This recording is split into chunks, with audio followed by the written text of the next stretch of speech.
Hello students, मैं आप सबका पांडे जी क्लासेस में एक बार फिर स्वागत करता हूं। स्टूडेंट, आज हम बात करेंगे नंबर ऑफ ज्योमेट्रिकल आइसोमर, यानी कितने ज्योमेट्रिकल आइसोमर बनेंगे कोऑर्डिनेशन केमिस्ट्री में। Maximum question different competitions KVPY IIT NEET में पूछा जाता है कि आपको एक फार्मूला दे देंगे। जैसे मैं केवीपीवाई की बात करूं तो MA2B2C2 गिवन है आपको कंपाउंड, और कह रहे बताओ इसके अंदर कितने ज्योमेट्रिकल आइसोमर बनेंगे। तो कितने आइसोमर बनते हैं, तो इसके लिए कुछ रूल है। कौन कौन से आइसोमर बनते हैं वो सारा मैं डिटेल में इस वीडियो में आपको एक्सप्लेन करने जा रहा हूँ। कैसे आप क्विक आंसर देंगे वो भी मैं यहाँ पे बताने जा रहा हूँ। एक नया जो कोऑर्डिनेशन कंपाउंड होते हैं, या तो वो कोऑर्डिनेशन नंबर 4 शो करते हैं। For example platinum Cl4 negative. अब इस कंपाउंड में बात करूं तो प्लैटिनम के साथ 4 क्लोरीन है, तो इसका कोऑर्डिनेशन नंबर है 4। इसी तरह मैं बात करूं कोबाल्ट NH3 का 4 Cl2 पॉजिटिव। अब ये कंपाउंड दे रखा कोऑर्डिनेट कंपाउंड, तो यहाँ कोबाल्ट के साथ 4 अमोनिया के और 2 क्लोरीन के 6 कोऑर्डिनेशन नंबर है। तो जब अगर 4 या 6 कोऑर्डिनेशन नंबर होता है तो कितने ज्योमेट्रिकल आइसोमर बनेंगे, ये क्विक में आपसे क्वेश्चन पूछा जाता है। तो बिल्कुल आराम से समझते हैं स्टूडेंट। पहली बात ध्यान रखिए कि जब आपके सारे लिगेंड सेम हो तो ज्योमेट्रिकल आइसोमर शो नहीं करेगा, यानी सिस ट्रांस आइसोमर की बात हम नहीं करेंगे, तो ये नहीं करेगा। अगर 3 सेम है, 1 डिफरेंट है, ये भी नहीं करेगा। अगर आपके पास कंपाउंड है प्लैटिनम Cl2 NH3 का ट्वाइस। अब ये एक आपको कंपाउंड दे दिया और कहेंगे इसके आइसोमर बताओ कितने बनेंगे। तो स्टूडेंट ध्यान रखना, जब 4 कोऑर्डिनेशन नंबर होगा 2 टाइप की ज्योमेट्री पॉसिबल है। एक तो स्क्वायर प्लेनर आपकी ज्योमेट्री पॉसिबल है और एक टेट्राहेड्रल पॉसिबल है। मगर tetrahedral compounds do not show geometrical isomerism. क्यों, ये सब मैं पिछली वीडियो में एक्सप्लेन कर चुका हूं। यहां हम बात करेंगे स्क्वायर प्लेनर। केवल स्क्वायर प्लेनर ही शो करते हैं सिस और ट्रांस आइसोमेरिज्म। कैसे, देख लीजिए। प्लैटिनम जो 2 एटम सेम है, ठीक है ना, जैसे क्लोरीन को लेके चलूं मैं, तो उनको हम क्या करेंगे, एक बार सेम साइड रख लेंगे और बाकी जो 2 है उनको सेम साइड रख लेंगे, जैसे NH3। अगर आपका एडजेसेंट सेम है तो हम इसको बोलते हैं सिस, ठीक है। और अगर अपोजिट में सेम है, जैसे हम यहां बात करें अपोजिट में बात करते हैं। अब मैंने क्या किया, Cl को अपोजिट में कर दिया, NH3 को अपोजिट में कर दिया, तो अब ये क्या बन गए, ट्रांस आइसोमर बन गया। तो ये सिस है, ट्रांस है, और इसी को हम ज्योमेट्रिकल आइसोमर बोलते हैं, ठीक है। अभी हम सबके बनाएंगे नहीं, हम क्योंकि वीडियो बना रहे हैं तो इतना ज्यादा टाइम में लगाऊंगा नहीं। आपको बेसिक कॉन्सेप्ट बताने वाला हूँ, डायरेक्ट आप पेपर में फटाफट बता सकते कितने आइसोमर बनेंगे, मगर आपको बताना चाहिए आइसोमेरिज्म होता क्या। तो ज्योमेट्रिकल आइसोमर कौन से होते हैं, जिनका जनरल फार्मूला क्या रहेगा, same, but they differ in the special arrangement. यहाँ पे स्पेशल SPE नहीं है, SPATI है, यानी स्पेस में उनका अरेंजमेंट क्या है। तो अगर एडजेसेंट में सेम है तो हम सिस बोलते हैं, डायगोनली सेम है तो हम ट्रांस बोलते हैं, ठीक है स्टूडेंट। तो ये समझ आ गया। अब हम थोड़ा क्विक एग्जाम के पॉइंट से बात करते हैं MA2B2। अब यहाँ पे बात करें तो स्टूडेंट आपको याद क्या रखना है, जब भी इस टाइप का कोई कंपाउंड है तो आपको तुरंत आपने इसको मेमोराइज कर लो, ज्यादा बेटर है, क्योंकि कंपटीशन में आपको बनाना नहीं है। बनाते कैसे हो सब मैं आपको पिछली वीडियोस में बता चुका हूँ। तो यहाँ पे क्या होगा, MA2B2 अभी आपको बना के दिखाया मैंने, तो आपने बताना है इसके कितने ज्योमेट्रिकल आइसोमर बनेंगे, 2। तो स्टूडेंट अब हम बात करते हैं MA2B2 की। तो अभी मैंने जैसे आपको इसका सिस और ट्रांस आइसोमर बनाया है, तो इसके कितने ज्योमेट्रिकल आइसोमर बनेंगे, तो आपको कहेंगे 2। इसी तरह अगर मैं MABC2 जैसे for example platinum ClBr NH3 का ट्वाइस, मान लो इस टाइप का कोई कॉम्प्लेक्स आपको दे दिया जाए कि जिसमें 2 लिगेंड तो डिफरेंट है और 2 सेम है, तो इसके बेस पे हम बात करेंगे। दोनों को एडजेसेंट पे सेम रख देंगे सिस और डायगोनली कर दिया ट्रांस, तो इसके भी कितने आइसोमर बनेंगे स्टूडेंट, आपको याद रखने वाली बात है 2। मगर अगर आपके पास चारों लिगेंड डिफरेंट आ जाए स्टूडेंट, तब आपको याद रखना है इसके ज्योमेट्रिकल आइसोमर कितने बनेंगे, 3। अगर आप कहते बना के दिखाओ सर, मैं बना देता हूँ, कोई मुझे दिक्कत नहीं है, मैं पहले पिछली वीडियोस में ये सब बना चुका हूँ। तो ये आप इतना ज्यादा चक्रों में ना पड़िए, कैसे बनाएंगे। जब आप कॉम्पिटेटिव तैयारी करते हैं तो वहां पे आपको नंबर याद रखने पड़ते हैं। तो वैसे मैं टेक्निक बता देता हूँ, जैसे अगर आप भूल जाए कभी, तो इसमें हम क्या करते हैं, A को कॉन्स्टेंट ले लेते हैं। एक आइसोमर में A के डायगोनली B ले आएंगे, अगले में क्या करेंगे C, और उससे अगले में क्या करेंगे हम D, बाकी हम कहीं पे कुछ भी लगा देंगे। तो याद रखना इसके कितने आइसोमर बनेंगे, 3। इसी तरह MAA2 अब सिमेट्रिकल आ गया, तो सिमेट्रिकल आ गया तो स्क्वायर प्लेनर में कभी भी याद रखना ये क्या है, ज्योमेट्रिकल आइसोमर शो नहीं लगा। आपको अगर मान लीजिए सपोज क्या दिया गया, प्लैटिनम इनका ट्वाइस, बताइए क्या ये कितने ज्योमेट्रिकल आइसोमर शो करेगा, तो आपका आंसर होगा नन, कोई नहीं शो करेगा।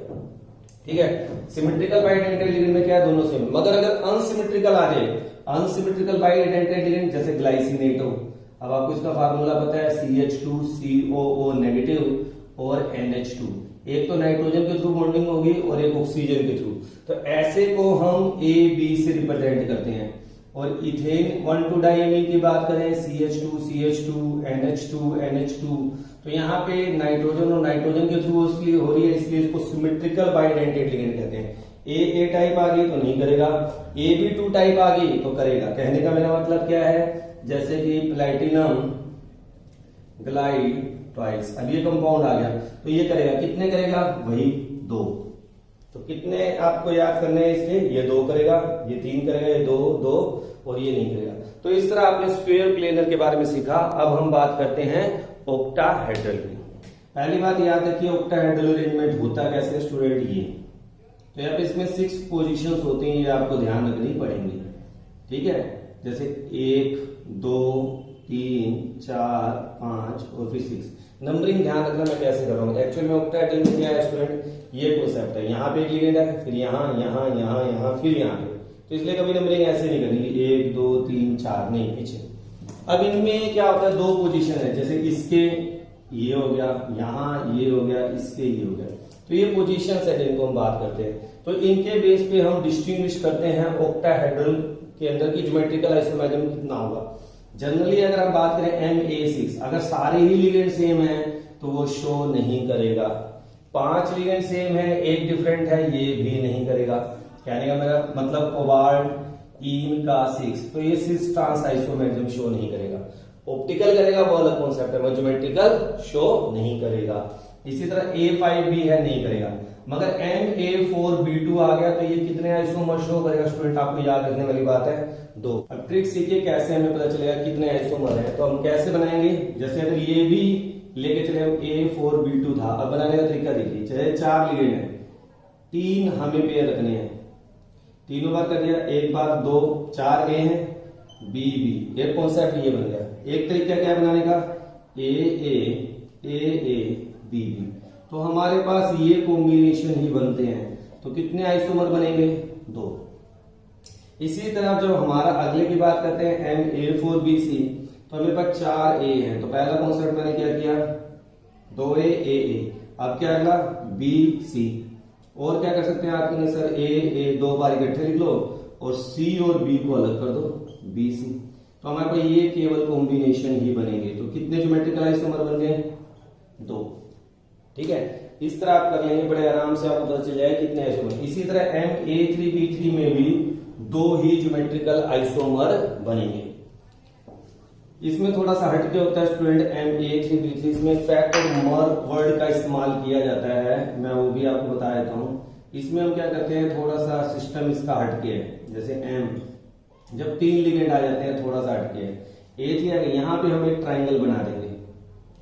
ठीक है, और एक तरीका क्या है, 2 टाइप के हम बात करेंगे फैक्ट और मर की, तो उसमें क्या होता है, एक हम ट्राइंगल यहाँ पे बना देंगे। अगर इस ट्राइंगल पे तीनों लिगेंड सेम हैं, जैसे A और यहां लगा दिया B, तो ये हमारा बन जाता है स्टूडेंट फैक्ट। यहाँ पे फैक्ट वर्ड सिस ट्रांसलेट फैक्ट वर्ड इस्तेमाल करते हैं, फेशियल वर्ड इस्तेमाल करते हैं, तो ये फैक्ट वर्ड आ जाता है। और यहाँ मर मेरिडाइनल मर वर्ड, यहाँ पे क्या होता है, यहाँ पे सेम नहीं होंगे, A यहाँ पे नहीं, कुछ लगा दो B, यहाँ पे सेम कैसे होते हैं, ऐसे। अगर इस पोजीशन पे 3 लिगेंड सेम हैं तो हम मर बोलते हैं मेरिडोइनल, और इसके तो इसलिए इसके कितने आइसोमर बनेंगे, 2। MA3B3 के कितने आइसोमर बनेंगे, 2। अब आगे देखिए कैसे करना है स्टूडेंट, जस्ट यहां तक क्लियर है स्टूडेंट आपको। अब आगे देखते हैं, तो अगले देखिए क्या है, यहां तक हम कर चुके हैं, थोड़ा जगह बना लेते हैं, काफी कॉम्बिनेशन बनेंगे। अब अगली बात करें तो अब क्या है, इसके बाद जरा ध्यान से देखेंगे स्टूडेंट, 3 लिगेंड सेम है, A क्या कहते हैं, 2 B है 1 C, तो एक कॉम्बिनेशन तो आपका ये बन गया। अगला क्या बनेगा, ए, हम दो बार ए को लिख लेते हैं, ए बी और बी सी। और थर्ड क्या बनेगा स्टूडेंट, ए सी और बी बी। अब ध्यान से देखिए आप, हमने क्या किया, तीन थे हमारे पास, पहले मैंने सबको ए दे दिया, फिर बी बी सी, दो बी हैं, फिर क्या किया, तीन एक बी बी सी। अब अगला क्या किया हमने, ए, तीन ए हो गए, अब दो बी को इकट्ठे कर दिया और इसके साथ क्या दे दिया, सी। तो हमारे पास ये तीन टाइप के ज्योमेट्रिकल आइसोमर बनेंगे। अब इसी तरह अगले को देखते हो स्टूडेंट, MA3BCD। अब इसमें क्या बनेगा, तीन ए हैं, पहले तीनों ए को अलग कर दीजिए, BCD। तो एक कॉम्बिनेशन तो ये बन गया ज्योमेट्रिकल आइसोमरिज्म का, जो आइसोमर बनेंगे एक दूसरे के। अगला कॉम्बिनेशन क्या करते हैं, दोनों ए अलग लेते हैं, ए के साथ बी और CD। अब ए हम इकट्ठे रहने देते हैं, ए के साथ हम C ले लेते हैं और B के साथ D। अब ए हम इकट्ठे रहने देते हैं, ए के साथ B हो गया, ए के साथ C हो गया। अब ए के साथ D और B के साथ C। तो हमारे पास हमने देखा कितने पॉसिबल आइसोमर बन गए, 4। तो दे आर 4 ज्योमेट्रिकल आइसोमरिज्म, ये क्या करेगा, शो करेगा। तो स्टूडेंट इसी तरह MA2B2C2 के क्या बनेंगे, 5 आइसोमर बनेंगे, वो आप यहाँ पे देख सकते हैं, AA BB CC, AA BC BC, AC AC BB, AB AC BC, AB AB CC। कोई भी कॉम्बिनेशन सेम नहीं होनी चाहिए, अगर सेम हो गया तो आपका गलत हो जाएगा। तो हमारे 5 आइसोमर बने। अब इस तरह अगर बनाते रहेंगे स्टूडेंट तो बहुत ज्यादा टाइम लग जाएगा, एग्जाम में हम नहीं कर पाएंगे। तो वहां पे आपको बना के नहीं देखना, आपको मेमोराइज करना है। मैंने तो केवल आपको टेक्निक बताई है कि क्या ध्यान रखना है। इसी तरह अगर MA2B2CD आ गया तो आपको याद रखना है इसके कितने आइसोमर बनेंगे, 6। A2B2CDE आ गया तो इसके कितने बनेंगे, 9। और अगर ABCDEF आ गया तो इसके कितने बनेंगे, 15। तो आपको ये याद रखना है कि कौन सा टाइप आ रहा है, उसके अकॉर्डिंग आप फटाफट बता देंगे कि इसके अंदर इतने ज्योमेट्रिकल आइसोमर बनेंगे।